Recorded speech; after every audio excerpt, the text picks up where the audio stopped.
नमस्कार, मैं हूं रविंद्र मोहन शर्मा। आप देख रहे हैं नारद न्यूज। भरतपुर जिले के कामा उपखंड के बीजासना गांव में अवैध खनन के चलते एक बड़ा हादसा हो गया। पहाड़ का एक बड़ा हिस्सा खनन कार्य में लगे ट्रक पर जा गिरा, जिसके मलबे में दबकर 2 लोगों की मौत हो गई। घटना की सूचना मिलते ही पुलिस और प्रशासन के अधिकारी मौके पर पहुंचे और तेज गति से रेस्क्यू कार्य चलाया गया। हादसे के दौरान खनन कार्य में लगी पोकलेन मशीन सहित काफ़ी संख्या में सामान पहाड़ के मलबे में दब गया। प्रशासनिक अमले ने मलबे में दबे दोनों लोगों के शवों को निकालकर पोस्टमार्टम के लिए अस्पताल भिजवा दिया।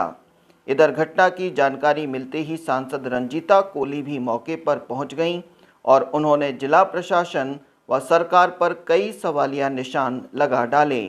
उन्होंने कहा कि पूर्व में उनके द्वारा अवैध खनन की कई बार अधिकारियों से शिकायत की जा चुकी है, लेकिन कोई भी कार्रवाई नहीं हुई और आज यह बड़ा हादसा सामने आ गया।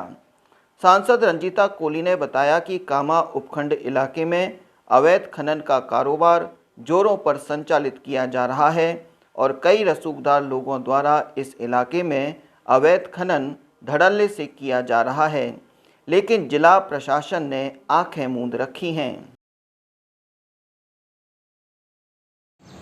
कल रात गोपालगढ़ थाना क्षेत्र में गांव निवासना के पास एक चालक अपने ट्रक के साथ जा रहा था माल ढोके। पहाड़ों के बीच में से गुजरते हुए पहाड़ का स्खलन होने से ट्रक उसके नीचे आ गया और उसके ट्रक के अंदर ही उसकी मृत्यु हो गई।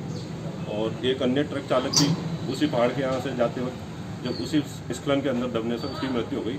रात को प्रशासन ने और पुलिस ने और गाँव के सहयोग से उसका रेस्क्यू किया गया है सारी टीमों से, और अभी दोनों शवों को सामुदायिक स्वास्थ्य केंद्र सीकरी लाया गया है और यहाँ मेडिकल बोर्ड डॉक्टरों से दोनों शवों का पोस्टमार्टम करवाया जा रहा है और इसमें कानून सम्मत कार्रवाई की जा रही है। जिस तरीके से यहाँ पर जो अभी हम लोगों ने सबने चेक करा था, चट्टान की चट्टान गिर गई है और एक बहुत बड़ा हादसा हो गया और बाहर से आए हुए लोगों की मृत्यु हो गई है। तो इस बात को लेकर के मैंने दौरा करा है और उसमें मैंने सबसे बड़ी बात मैं आपको बता दूं कि पुलिस ने ट्वीट करके कर दिया कि वो वैध है, और जब मैंने अभी एएमई साहब से बात करी है उन्होंने अवैध उसको बताया है। तो आप देखिए किस तरीके से यहाँ पर एक दूसरे के ऊपर बातें डाली जाती है और इसलिए ये अवैध यहाँ पर नहीं रोक पा रहा है। जैसे कि पता लगा 2 लोग मरे हैं और मरने के बाद भी जो मामला दर्ज कराया गया है कि किसी के परिजन द्वारा कराया गया है, क्या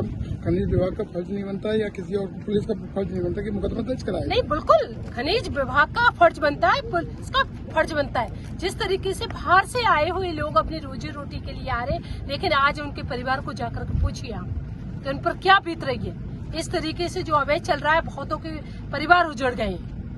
जैसे कि पता लगा कि यहाँ पर ये खनन माफिया का जो सरगना है वो कौन पाया गया, उसके खिलाफ क्या कार्रवाई कर रहे हैं? जिस तरीके से मैं कह सकती हूँ कि अभी आपने भी देखा है कि खनन विभाग वाले जो कि एएमई साहब है वो इसको अवैध बता रहे हैं और पुलिस प्रशासन इसको वैध बता रही है। जो रॉयल्टी ठेकेदार है और खनन माफिया, इन सबके साथ मिलकर के जो काम चल रहा है, तो मैं यही कहती हूँ उसको बंद। और खनन माफिया इन सबके साथ मिलकर के जो काम चल रहा है, तो मैं यही कहती हूँ उसको बंद करिए। नहीं, जैसे किसी का नाम आया था अभी, तो उनके नाम क्या है? FIR दर्ज हुई, कौन नाम आया था? अभी जो नाम आया है पूरी जनता ने बताया है, सचिन शर्मा, उसके नाम कराइए। तो और छोटी छोटी मछलियों के नाम क्या कराते हो FIR? तो कौन शख्स है? बड़े मगरमच्छ के नाम कराइए, जैसे कि कहते हैं ना, चोर को क्यों मारो, चोर की माँ को मारो। क्या ऐसा भी पता लगा कि सचिन शर्मा के द्वारा आपको भी कोई धमकी दी है कि मना भी किया गया था, ऐसा कुछ हुआ था क्या? जिस तरीके से मैं आपको बता दूं, सुबह ही मेरे पास कॉल आ गया है। MP साहब आप बताइए, क्योंकि मेरे पास तो पहले भी बहुत बार हमले हो चुके हैं और मेरी आवाज को दबाने की कोशिश की गई है, लेकिन मेरी आवाज जनता की आवाज है। मैं जनता की आवाज उठाती हूँ और हमेशा उठाती रहूंगी।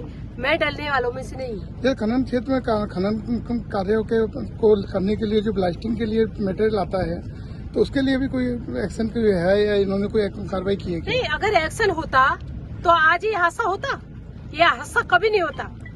जो रोजी रोटी के लिए आए वो कभी इस तरीके से जो चट्टान की चट्टानें गिर गई और उनके परिवार सोचते हैं कि हमारे घर के जो परिवार के लोग हैं वो काम करने के लिए जा रहे हैं, रोजी रोटी के लिए जा रहे हैं। लेकिन भरतपुर जिले के अंदर इतना बड़ा खनन माफिया हो रहा है कि वहाँ पर आकर के ये इतना बड़ा हादसा हो गया। और मैं तो आज यहाँ भी आई हूँ और बंसी पहाड़ पे भी मैं तो हमेशा देखती रहती हूँ कि ये बंद हो, जैसे कि हमारे जो परिवार है वो सेफ रह सके।